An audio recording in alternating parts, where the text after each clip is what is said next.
자, 안녕하세요. 4월 18일 매시경 시작하도록 하겠습니다.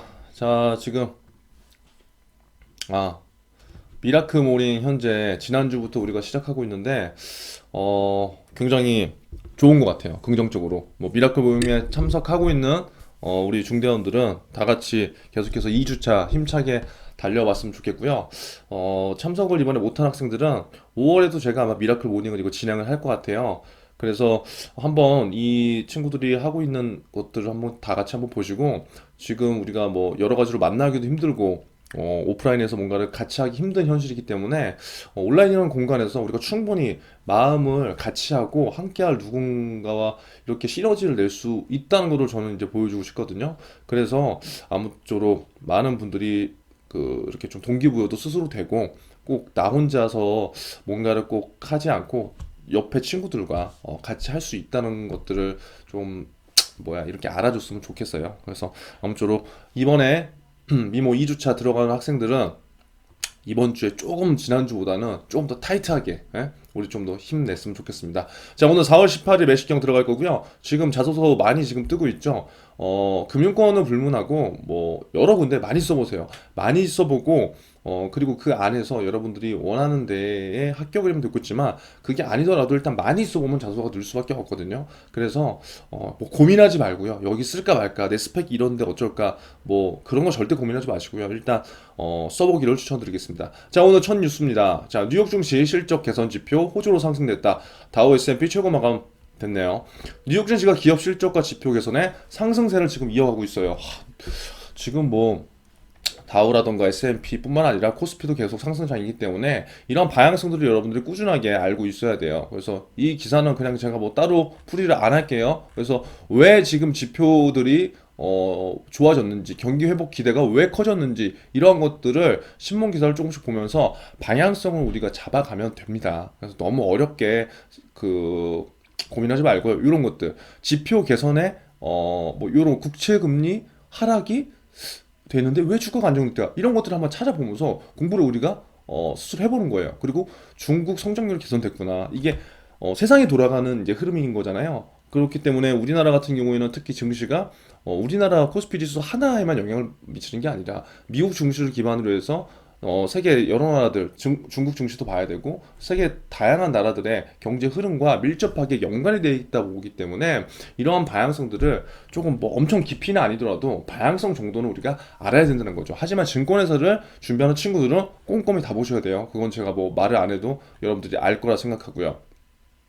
자, 두 번째는 요즘에 이제 이슈죠. 소매금융 접는 시티은행. 물론 여러분들이 지금 준비하는 시중 6대 은행에 시티은행과 SC제일은행은 없지만, 그럼에도 불구하고 지금 외국계 은행 중에 지금 굉장히 안타까운 소식이에요. 자, 소매금융을 접는데요, 시티은행이. 그래서 지금 본점에서는 제가 알기로는 굉장히 지금 직원들과 노조들과 굉장히 많은 마찰이 있을 것 같은데요. 한번 볼게요. 자, 지금 현재 시티은행은요, 제가 기존에 현업에 있었을 때도요, 점포를 굉장히 많이 줄였어요. 줄였다는 건 뭐냐면, 시티은행 자체가 이제 뭐 일반 우리가 알고 있는 시중 6대 은행처럼 점포를 많이 배치해서 영업을 굉장히 적극적으로 하는 은행은 아니거든요. 그렇다 보니까 효율성이 떨어졌겠죠. 그래서 얼마 전부터 한 3, 4년 전부터 해서 시티은행이 거점별로 묶어서 집중적으로 타겟 영업을 했는데요. 그 타겟 영업이 제가 알기로는, 제가 경험한 바로는 조금 자산가들 대상으로 해서 시티은행이 그 PB들을 중점적으로 묶었어요. 그래서 약간 고액 자산가 그리고 로얄티 있는 영업들을 계속 해왔는데, 지금 이슈는 소매금융을 지금 접는다고 하니까 이제 조금 어떻게 보면 이게 아이고, 굉장히 이제 안타까운 일이죠. 자, 여기 보시면 여기 나와 있죠. 자산 관리가 강점이었다고. 시티은행은 뭐 다른 것도 다 했지만 PB 특화된 PB 분들을 많이 모아서 거기에서 지점에서 영업을 굉장히 좀 고액 영업을 많이 했던 그런 은행 중에 하나예요. 내용을 볼게요. 시티은행이 일반 소비자 대상 소매금융 사업 철수를 공식하면서 소매금융 사업의 매각이 이루어질지 아니면 점진적 철수 단계를 밟게 될지 관심 쏠리고 있다. 아직 한국에서 소비자 금융 사업 출구 전략을 추진하겠다는 것 외에는 구체적인 일정이나 계획이 전혀 공지되지 않았대요. 소매금융 사업 철수로 기존 고객들의 불편이 커지란 우려가 나오는 가운데, 매각 여부 등 향방에 따라서 기존의 한국시티은행이 개인대출, 예금, 신용카드 등을 이용한 고객들에게 미치는 영향도 달라질 것이다. 이건 당연하겠죠. 왜냐면 시티은행 같은 경우에도 강남에 이제 제가 알기로는 한 다섯 여섯 개 집중 PB 센터가 있어요. 거기에는 PB 분들이 막 한 몇십 명씩 있어요. 그래서 고액 자산가들을 대상으로 이제 영업을 하기 때문에 일반 시중은행과는 완전히 분위기가 달랐어요. 그리고 이 대출도요. 일반 시중은행 대비해서 시티은행이요. 한도가 굉장히 높게 나왔어요. 그래서 신용대출을 받을 때나 단기적으로 돈이 필요한 분들, 그 다음에 1금융권에서 뭔가 제한되는 분들은 2금융권을 가지 않고 시티은행에서 굉장히 많은 대출도 지금 나갔던 상황이에요. 그러면 그렇게 돈을 맡기고 돈을 빌리고 그랬던 소매금융으로 우리가 소비자들이 이용을 해왔던 사람들인데 예상이 없이 만약에 시티은행에서 뭐 대출 철수한다, 갚아라 하면 이거는 굉장히 있을 수 없는 일이 벌어지는 거기 때문에 고객들한테 미치는 영향도 상당히 지금 클 수밖에 이제 없다는 거죠. 자, 작년 자산 관리 부분에서 역대 최대 수익을 얻었대요. 이거 제가 얘기한 내용이 맞아요. 여기 나오잖아요. 그런데 소매금융 점유율은 2.7%뿐. 이건 무슨 말이냐면 자산 관리에 대한 파이를 굉장히 키웠는데 그 타겟이 돈 있는 분들, 자산가였다는 거예요. 일반 시중은행에는 지점에 PB 한 분이 계시지만 그거는 뭐 대부분 거기에는 시중은행 PB 센터에는 많이 있어도 그렇게 몇 명이 없거든요. 그런데 시티은행이 그게 아니었어요. 그런데 시티은행이 그게 하나의 전략이었죠. 왜냐면 소매금융으로 박리담회식으로 많은 고객을 확보하는 전략이 아니라 타겟이 명확했기 때문에 자산관리 부분에서 수익이 이렇게 났지만 이 점유율은 이렇게 될 수밖에 없었다는 거죠. 자, 16일 금융권에서는 시티그룹이 전날 한국 소매금융사업 철수를 공식화하자 M&A 시장에서 한국시티은행이 소매금융 부문이 매물에 나올지 관심이 커지고 있다. 쭈쭈쭈. 제가 계속 얘기했죠. 여기 나와죠. WM 부분에 강점을 갖고 있어요. 그래서 일부 대형 금융지주와 지방금융지주 그리고 제2금융권이 눈독을 들일 것이라는 이야기가 나온다. 왜? 자산관리 부분에서 특화가 돼 있기 때문에요. 한국시티은행은 지난해 소비자 금융 가운데 WM과 랜딩에서 역대 수익을 달성했다. 이건 제가 두 개 다 경험한 부분이에요. WM 부분에 있어서 그분들한테 제가 PB 분들한테 상품을 교육했던 적도 많았고 뭐 예를 들어서 강남 쪽에서도 완전 프라이빗하게 그러한 뭐 자산관리 세미나나 그런 것들 많이 했거든요. 그리고 이 랜딩 여신 영업도 제가 아까 얘기한 대로 1금융권에서 대출 제한되는 분들이 지금 시티은행에 많이 들어가 있어요. 그래서 특히 10억 이상 고액 자산가군인 CPC 고객과 신규 자금 유치는 두 자릿수 성장을 하는데 은행권 WM에서 경쟁력을 인정받고 있었대요. 이건 맞는 거예요. 한 은행권 관계자는 지방 금융지주와 이금융권으로서는 한국시티은행 소매금융인수로 서울에 진출하거나 시중은행화 될 수 있으니 관심을 있을 것 같다. 뭐 쭉 됐는데 자 보시면은 이제 당기순이익이 있죠 전체. 그런데 개인 소매금융은 지금 엄청나게 미비한 이런 현실입니다. 자, 시티은행은 개인 소매금융의 자산 규모가 17조 원으로 전체 은행권 소매금융에서 차지하는 비중이 2.7. 그러니까 그 시티은행이 우리나라 기업이 아니기 때문에 굳이 한국에서 MS가 차지하는 비중이 2.7%인데 이런 것들에 대한 고민이 분명히 있었겠죠. 그런데 이거를 뭐 하루아침에 이렇게 한다는 건 약간 여기 이제 우리한테 당면한 문제는 뭐냐? 대출 예금 고객이 3,500 대출 예금 고객 그 다음에 3,500명 임직원이 이제 걱정된다는 거예요. 왜 아까 얘기한 대로 소매금융 철수하면 기존에 대출 받던 사람은 계속 연장해서 쓰려고 했는데 이걸 상환하라고 하면은 방법이 없잖아요. 그렇죠? 그리고 여기 보시면 대출 자산이 24조 7천억. 와, 예수금이 27조. 이거 굉장히 많잖아요.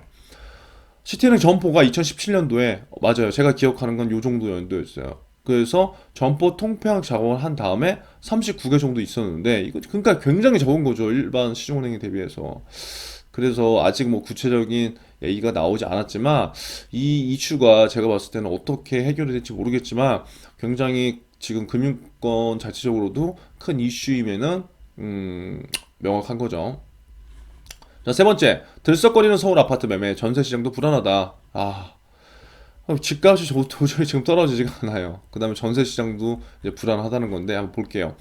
오세훈 서울시장 당선 이후 매매 시장이 다시 꿈틀대고 있다. 언정세를 찾아가던 전세 시장도 불안한 상황이다. 부동산 시장이 다시 들썩거리는 위기 상황이다. 우리는 이런 걸 보면서 지금 부동산이 정말 떨어지지 않고 계속 오르고 있구나. 그런데 이번에 오세훈 시장 서울 당선한 다음에 또 꿈틀대네. 왜일까? 그런 것들은 우리가 스스로 왜인지 한번 찾아보는 노력들을 한번 해보면 좋아요.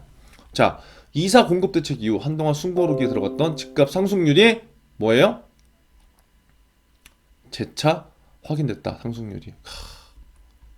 특히 서울 집값의 바로미터로 불리는 강남권 아파트값이 들썩이고 있던 점에서 다시 상승 기류로 바뀐 건 아니냐 된다. 이 지표에는 뭐예요? 매수 심리가 살아나고 있는데 아이고 이런 참 안타까운 일들이 일어나고 있습니다. 그래서 요거 기사도 한번 보시고요.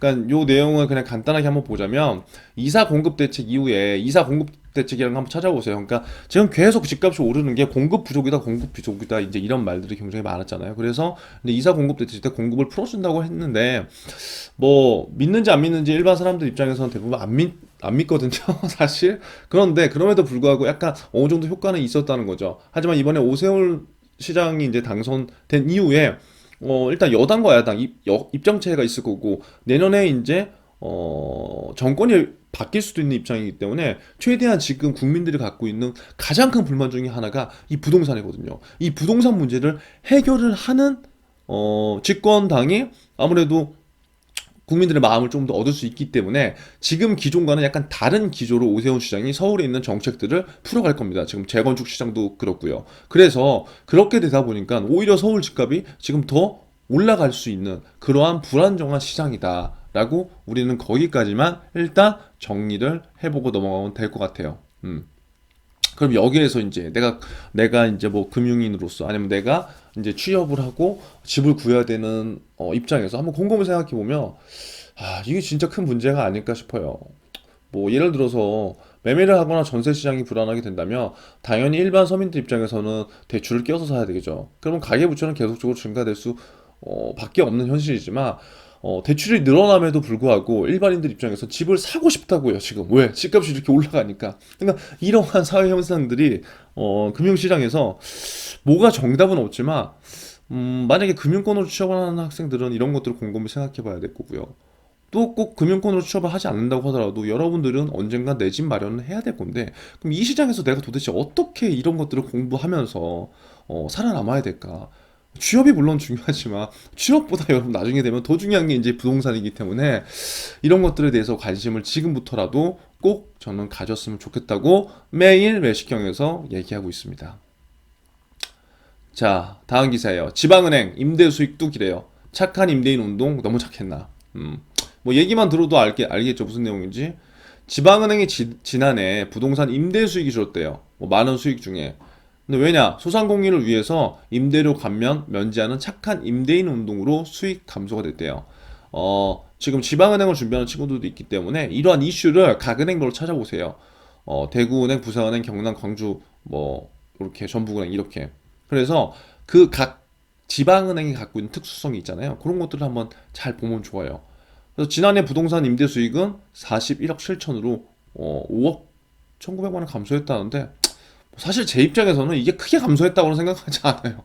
왜냐하면 뭐 이 정도는 뭐 금융권에서 뭐 물론 당연히 해줘야 되는 거 아니지만 이렇게 해준다면 나중에 다시 경제 상황이 정상적으로 돌아갔을 때 다시 이렇게 다시 이 은행으로 뭔가 유치될 수 있는 확률이 더 커진다고 저는 생각이 되니까요. 그래서 광주은행 같은 경우 이런 것들 잘 보면 좋죠. 부동산 임대 수익 감소율이 가장 높았대요. 그럼 어떻게 보면 이런 것들을 이렇게 해석할 수 있겠죠. 광주은행이 정말 소상공인이나 지역 경제를 위해서 많이 배려를 해줬구나. 그게 광주은행의 강점으로 우리가 또 끌어볼 수도 있다는 겁니다. 이 뭐야 임대 수익 감소가 문제라는 것만 인지하는 것보다요. 이해되셨죠? 그리고 전북은행, 경남은행 이런 수치들을 한번 잘 보시고요. 그래서 이러한 것들은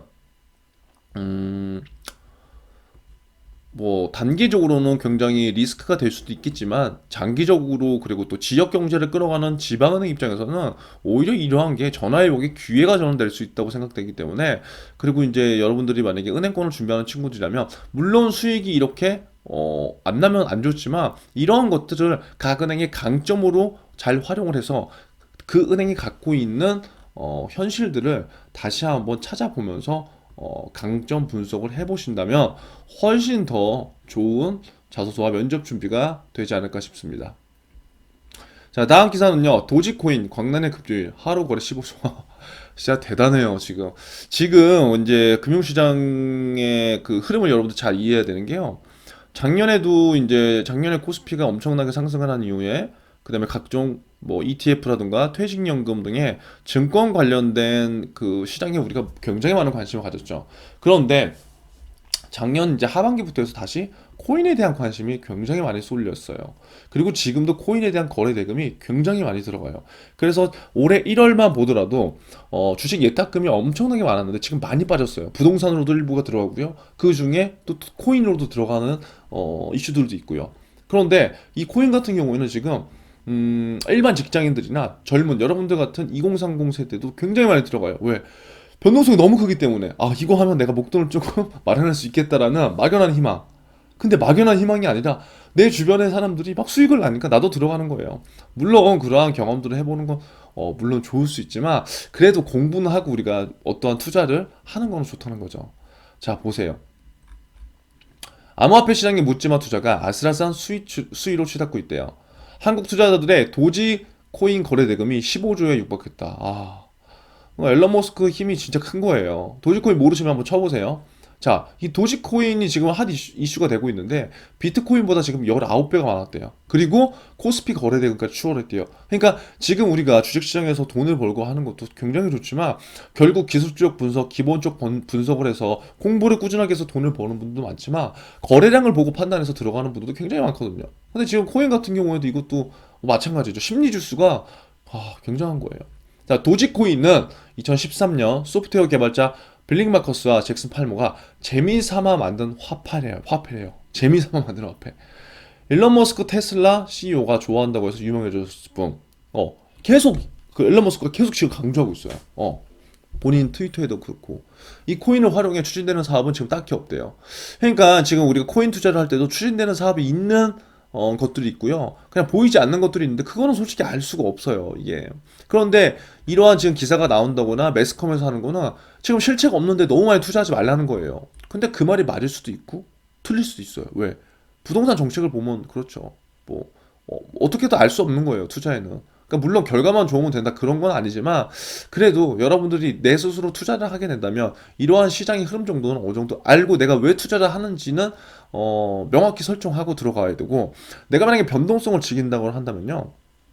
내가 정말 철저히 없어도 되는 돈으로 그것들을 즐기면 돼요. 내가 꼭 있어야 되는 돈, 이거 진짜 필요한 돈을 여기 들면 절대 안 되겠죠. 그런 마인드로 하신다면 저는 뭐 괜찮을 것 같아요. 도지코인에도 10% 넘게 김프가 붙었대요. 와.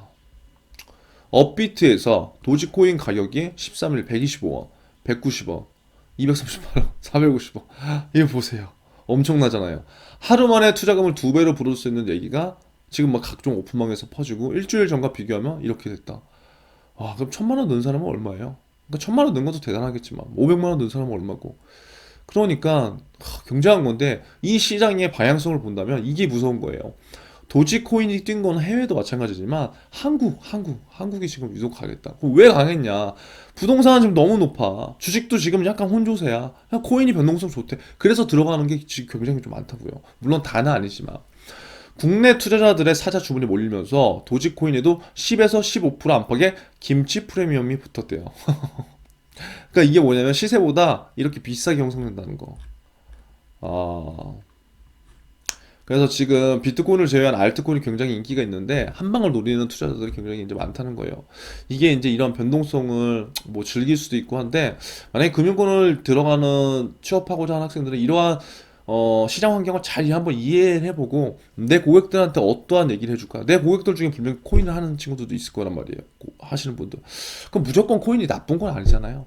그런데 포트폴리오 중에 어떠한 비율, 어느 코인 이런 것들을 내가 좀 선별할 수 있는 눈을 그게 정답은 아니지만 내 스스로 공부를 한다면 그런 것들은 좀 한번 해볼 필요가 있을 것 같아요. 한번 읽어보세요. 오늘 도지코인이 몰랐던 분들 그리고 이게 왜 이렇게 변동성이 큰지 그런 것들도 한번 공부를 해가면서 내 스스로 돈에 대한 감각, 재테크에 대한 재미를 조금 저는 한 번씩 붙여왔으면 좋겠습니다. 자, 아무쪼록 2주차, 2주차가 아니죠. 미모하는 학생들은 2주차고 나머지는 이제 거의 막바지 차에 넘어가고 있는데요. 자소도 부지런히 쓰시고 지금 여러분들이 이번 한 주 또 힘차게 화이팅 하셔서 작은 목표를 매일매일 달성해서 그 성공의 기운을 갖고 긍정의 힘으로 힘찬 마무리를 할 수 있는 한 주가 됐으면 좋겠습니다. 자, 오늘도 화이팅 하세요.